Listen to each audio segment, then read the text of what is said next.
ইসকনের একটার পর একটা শাখা বন্ধ করে দেওয়ার চক্রান্ত চালানো হচ্ছে বাংলাদেশের শিবচরে। সেখানে বন্ধ হলো ইসকনের শাখা, জোর করে বন্ধ করা হলো ইসকনের এই শাখা নামহট্ট।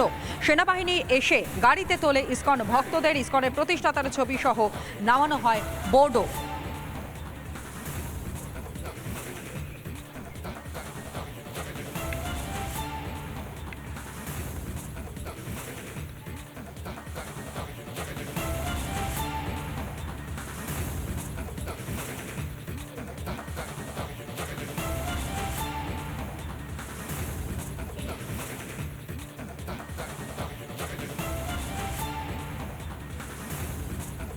কঠোর মৌলবাদী সংগঠন হিসেবে ইসকনকে দাগিয়ে দেওয়া হচ্ছে, কিন্তু কেন, কি কারণের জন্য?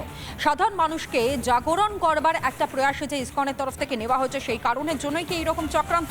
কিশোর আমার সহকর্মী এই মুহূর্তে আমার সঙ্গে রয়েছে। কিশোর, তনয়া, একদিকে যেমন ইসকন এমন একটি সংগঠন যা বাংলাদেশে বহুদিন ধরে এবং গোটা বিশ্বে বহুদিন ধরে মানুষের জন্য, মানবাধিকারের জন্য এবং মানুষের জনকল্যাণের জন্য বারবার কাজ করে গিয়েছে। বাংলাদেশ বন্যার সময় কাজ করেছে, রাস্তায় নেমে কাজ করেছে, করোনার সময় বহু মানুষকে ত্রাণ। সেই ইসকনকে এই মুহূর্তে জঙ্গি সংগঠন কেন বলা হচ্ছে, এটাই সবচেয়ে বড় প্রশ্ন।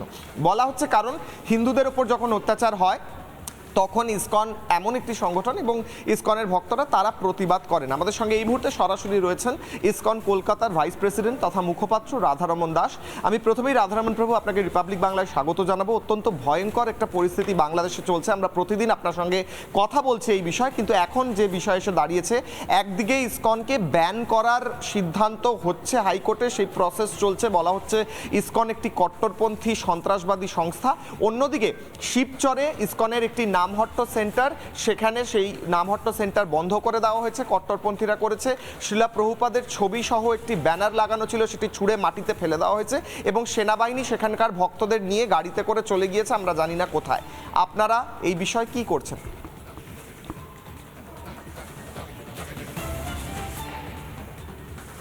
অ্যাকচুয়ালি যেটা ছবি আসছে বাংলাদেশ থেকে আমাদেরকে অনেক দুঃখিত, আর অনেক আমরা all of us are very concern. আমরা দেখছি, কালকে দেখলাম কি এরকম কিছু মুসলিমের এক মব, ওরা একটা আমাদের যে সেন্টার ছিল ওখানে গিয়ে ওরা ওখানে জবরদস্তি আমাদের যেটা নেম প্লেট ছিল, যে সাইনবোর্ড ছিল, ওটা খুলে নিয়েছে। তারপরে ফাইনালি পুলিশ এসছে, আর পুলিশ ওখানকার যত ভেতরে ভক্ত ব্রহ্মচারী ছিল ওদেরকে বার করে নিয়ে গেছে। তো এটা ফোর্সফুলি ও সেন্টারটা বন্ধ করিয়ে দেওয়া হয়েছে। তো অ্যাকচুয়ালি অনেক শকিং জিনিস আমরা দেখছি এরকম, অ্যান্ড মেনলি আমরা অনেক কনসার্নড আছি ওখানকার ভক্তের, যারা ইসকনের মেম্বার আছেন, অন হিন্দু মাইনরিটিজ আছে, অন মাইনরিটিজের উপরে এরকম অত্যাচার হচ্ছে ওপেনলি। তো ওদের সুরক্ষা নিয়ে আমরা অনেক কনসার্নড আছি। প্রভু, আপনারা কোনো খবর পেয়েছেন যে ভক্তদের নিয়ে যাওয়া হয়েছে ইসকন শিবচর নামহট্ট সেন্টার থেকে, পুলিশ উঠিয়ে নিয়ে চলে গেছে? এই ভিডিও আমরা দেখেছি, সেই ভিডিও আমরা দেখিয়েওছি। সেখানে শিলা প্রভুপাদের ছবি সমন্বিত যে ব্যানার লাগানো ছিল, নেম প্লেট, সেটা ছুঁড়ে ফেলে দেওয়া হয়, সেটাও আমরা দেখিয়েছি। সাধারণ মানুষ দেখেছেন, দেখে আতঙ্কিত বোধ করেছেন, গোটা বিশ্বর মানুষ দেখছেন।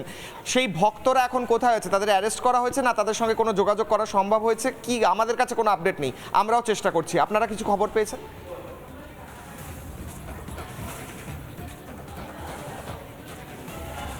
আমি যত শুনেছি কি পুলিশ অ্যাকচুয়ালি ওদেরকে বাঁচিয়ে নিয়ে গেছে মব থেকে।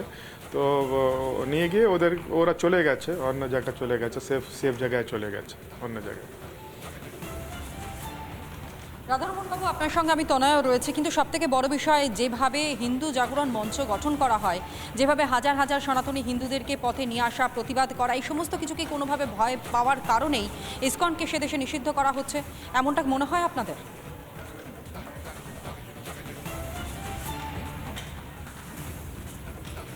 আমরা সবাই জানি কি ইসকন সব সময় মানুষের সঙ্গে দাঁড়িয়ে থাকে। বাংলাদেশে অনেক প্রাকৃতিক আপদা আসে, তখন অনেক এটা সোশ্যাল মিডিয়াতে অনেক ছবি আছে এরকম কি আমাদের ভক্ত ওরা নৌকা করে ডিফিকাল্ট সিচুয়েশনে গিয়ে রিলিফ ওয়ার্ক করে। সব সময় ইসকন বাংলাদেশের মানুষ সঙ্গে দাঁড়িয়েছিল, ও কখন ওরা ডিসক্রিমিনেট করে না কি কে হিন্দু আছে কে মুসলমান আছে। কিন্তু এই সময় যেটা হচ্ছে, যেটা ঘটিত হচ্ছে বাংলাদেশে, আমরাও খুব কনফিউজড কি ইসকনকে কেন এরকমভাবে টার্গেট করা হয়েছে। আর কালকে আমরা শুনলাম কি এখন গভর্নমেন্টের যে এজি আছেন উনি নিজে কোর্টে উনি কিছু স্টেটমেন্ট দিয়েছেন কি ইসকনকে ফান্ডামেন্টাল অর্গানাইজেশন ডিক্লেয়ার করার জন্য ওরা কি প্রসেস করছে। তো এটা নিয়ে আমরা খুব কনসার্নড। সবাই জানে কি মতলব ইসকনকে টেররিস্ট বলা, ফান্ডামেন্টাল বলা এটা খুব হাস্যপদ জিনিস। তো সবাই জানে কি এটা অনেক মতলব মিথ্যাচার আছে, কিন্তু এরকম হচ্ছে বাংলাদেশে রাইট নাও। তো সেই জন্য অ্যাকচুয়ালি আমিও হোয়াট ক্যান আই সে, এরকম ডিফিকাল্ট সিচুয়েশন আমরা কখনো কল্পনা করিনি কি এরকমও হতে পারে, যেখানে যখন আমরা ইসকন পুরো বিশ্বতে আপনি দেখবেন কি এটা ওয়ার জোন যেরকম চেচেনিয়া, ইউরোপে অনেক ওয়ার জোনেও আমাদের ভক্তরা গিয়ে ডিফিকাল্ট সিচুয়েশনে ওখানে যারা স্টাক আছে, যারা মানুষ বৃদ্ধ লোক নিজে বাড়িতে ফেসে গেছে, খাওয়া পাচ্ছে না, ওদেরকে আমরা খাওয়া পৌঁছিয়ে দিই।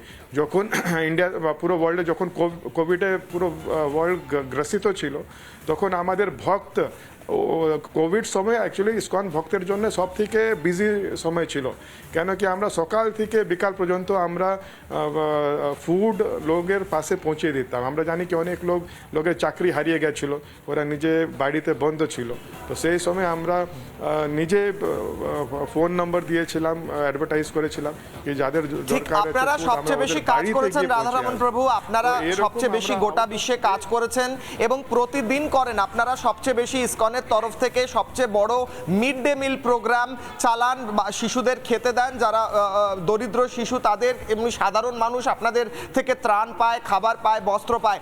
আজকে আমি দেখছি একটা স্টেটমেন্ট এসছে ইসকন নিউজের তরফ থেকে, বাংলাদেশ ক্রাইসিস আপডেট বলে, সেখানে এই গোটা ঘটনার নিন্দা করা হয়েছে এবং বলা হচ্ছে আমরা অত্যন্ত চিন্তিত বাংলাদেশের যে সিচুয়েশন, ইসকনের তরফ থেকে এই বিবৃতি দেওয়া হয়েছে, আমরা পাচ্ছি সেই বিবৃতি। আমার প্রশ্ন হচ্ছে রাধারমণ প্রভু, আপনারা নিশ্চয়ই মিটিং করছেন, নিজেদের আইনজীবীদের সঙ্গে কথা বলছেন, আপনাদের তাবড় তাবড় আইনজীবী, বড় বড় আইনজীবী রয়েছে, লয়ার রয়েছে গোটা বিশ্বে। ইন কেস যদি আমরা ওয়ার্স্ট সিচুয়েশন ভাবি, যদি আগামীকাল বা পরশু হিয়ারিং এর পর কোনোভাবে ডিক্লেয়ার করা হয় যে ইসকনকে ব্যান করা হলো এবং মন্দির বন্ধ করতে হবে, ভক্তদেরকে সেখানে থাকতে দেওয়া যাবে না, আপনারা কি অ্যাকশন নেওয়ার কথা কোনো কিছু ভেবেছেন? পরের action, legal action, practical action কি করতে চলেছেন, কোনো কিছু প্ল্যান করছেন আপনারা রাধারমণ প্রভু?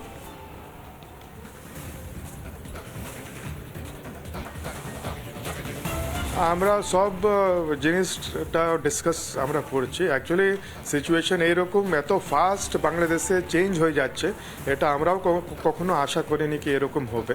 হঠাৎ সিচুয়েশন খারাপ থেকে খারাপ দিকে চলে যাচ্ছে। তো আমরা ওটা অফকোর্স ওটা আমাদের মাথায় আছে, আমরা ডিসকাশন করছি। আমাদের ইসকন ব্যুরো, ইসকন জিবিসি, ওরা এই সময় আমাদের মিটিং ডাকা হয়েছে 11টার সময়, ওরা ডিসকাস করবে। তো we are constantly monitoring the situation. আর আমরা খুব চিন্তিত কি যেরকম সিচুয়েশনটা হয়ে গেছে এটা খুব ভয়াবহ।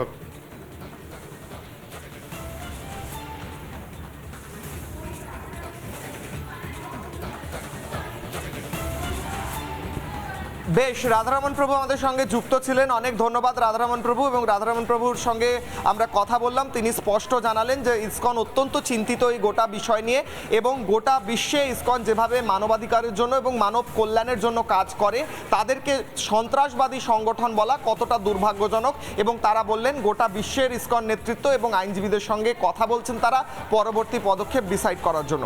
এই মুহূর্তে অত্যন্ত বড় আপডেট, ইসকনকে ব্যান করা হতে পারে, ইসকন সেই নিয়ে বৈঠক করছে গোটা বিশ্বে। Big breaking.